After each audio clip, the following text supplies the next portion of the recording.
Back in 1968, if people read the history of what happened at Columbia University, they will most likely find out that it is written that a group called SDS had a riot on the campus. Nothing is further from the truth. And I was, the next year anyway, a couple months later, a member of Columbia Barnard SDS.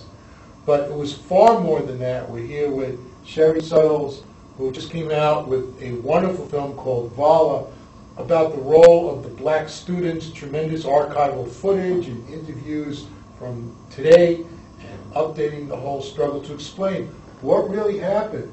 Tell us, you were around at that point also, you were going to Barnard, because at that point, undergraduate, Columbia only had men. If you were a woman, you had to do undergraduate work at Barnard. Today it's different.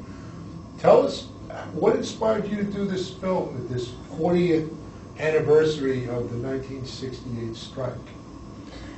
Thank you, Eddie, Magical Eddie, and Eddie Goldman. And I also would like to acknowledge the presence of Sam White, Jr., who was at Columbia at the same time, Columbia University, and so maybe we'll be hearing from him also. But because he's in the film, and he played an integral part in my involvement with the strike. What inspired me, basically, I have to tell everybody, was guilt. I went into a building with a lot of other people, with a lot of, I would say, enthusiasm for the cause, but very little knowledge about what was happening, who was in charge, what we were trying to accomplish, how long we'd be in the building, how we would sustain ourselves there. And so when all that became clear to me, I had to leave because I wasn't very much of a revolutionary. If I had to sleep on floors and eat cold food and have meetings all the time and noise, you couldn't really just go into your nice, quiet, comfortable bedroom and go to sleep there. And it was because of Sam, I say, also one of the Leadersville sales assistants, that I was able to depart. The famous words that Sam said was, "Let her go." So, she clearly needs to be out of this situation. So for the next 40 years, from 1968 to today, I have been haunted by my own ineptitude and inability to carry out, just since a little girl, interest and involvement in the civil rights movement. And with my mother, we were all very Pan-African oriented, my sister, and this was just a horrendous thing to do, to not be there with my friends and colleagues to carry out the mission, which was to keep Columbia at that time from expanding into Harlem. You were also how old? I turned 21 that July in Africa, because I had planned my first trip of many trips to Africa to take place that July, and that was what I had to do. So I went out of there April 24th or whatever, and proceeded to go on my trip, and that was my 21st birthday. I tell people I didn't know whether I was going to have a community to come back to, because Detroit had been through the riots and things after King, whether I'd have a college to come back to, because Columbia was shut down, and what type of career that I was going to be coming back to following if I was to continue my studies here. So is that the mistakes of a misspent, non-radical youth that this film was born? Yeah, that's right. It was. I have been trying to write it up. I'm pretty much a writer of books, and a couple of books, and articles, lots of articles.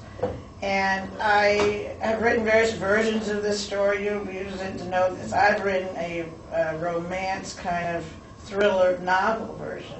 And some of these same people, they don't even know that they're in my book. I changed the names. And I wasn't finishing that anytime soon. So then I have a colleague in our class who's a writer, editor, and she suggested that I do both. I started doing chronicle, just straight nonfiction. And so finally I wasn't getting anywhere with that. And last September we got a call. We black students, we're always behind everything, you see. SDS, we have to say, initiated that takeover in '68, and they invited and asked the black students to be involved. So the same thing, they initiated this commemoration. And when we heard about it, some of us, it was like last September. and a filmmaker introduced himself to everybody that came on board. I'm writing a film on the 68, and I want to highlight the black students. Would you interview with me? And I said, oh, hell no, I'm going to write my own movie. I've been trying to get that done for 5 or 10 years, so, you know, you can do yours, but we're doing ours too, and that's what we did today. To explain the issue with the gym, because, as I said, I was a freshman then. The old gym was rather old. This is supposed to be its fancy university. And a lot of people are going to say, what's the big deal? They wanted to build a new gym. Why did that create such a mess? And of course, that issue we know has been distorted as well. Explain why that became such an explosive issue. I think I can turn to Sam, who is a Harlemite, to explain, as well as a Columbian. Yeah, essentially that it was atrocious to black students on the campus who had spent coming through the park and going to restaurants and being involved in certain activities in the Harlem community while they were students, going to Abyssinian Baptist Church, those kind of things. And to know that in the middle of a park that was essentially considered a Harlem park, on public land, the university, Columbia, was going to build a multi-million-dollar gymnasium that would, on public land, as I said, that would allow the community, the Harlem community, to use a back door on off hours, and that just seemed to be to us to be outrageous.